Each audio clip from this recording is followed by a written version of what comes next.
არაბული ქალაქების მოწყობა საქართველოში, ამაზე რას ფიქრობთ?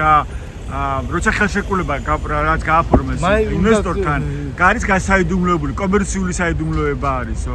ამაზე რას მე არა გაშიფრული არა რა ხელშეკრულება, რა პირობები არ წერია.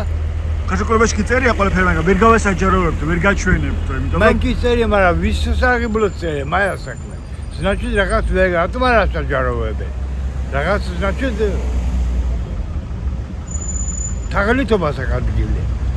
იმიტომ ალბათ. თქვენ რა სახის საფრთხეს ხედავთ არაბულ ინვესტიციებში? თან ეს საკვებს სულ ინვესტიციები უნდა შეისწავლო ხომ ჯერ. და მე უნდა გასწრაფო. რა ის რა პირობებია? თუ კაი პირობებია 6 მილიარდ ნახევარი ცოტა თანხარა. მე კიდიდან ჩვენები მუცხა იყიდის ბინებს აცხას. ქალაქები თბილისში 600 ჰექტარი და ბათუმში 260 ჰექტარი მგონია, ხო? იქა. კრძანიში და გონიოში.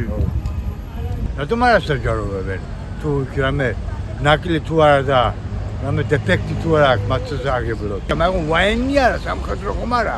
რა ახლა კომერცია ხალხის ფული ტრიალებს და ჩვენი ფული. და რა საიდუმლო მაგა?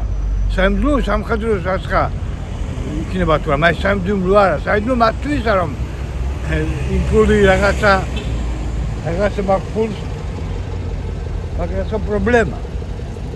უნდა გასაჯაროდეს და გაპროტესტდეს უნდა.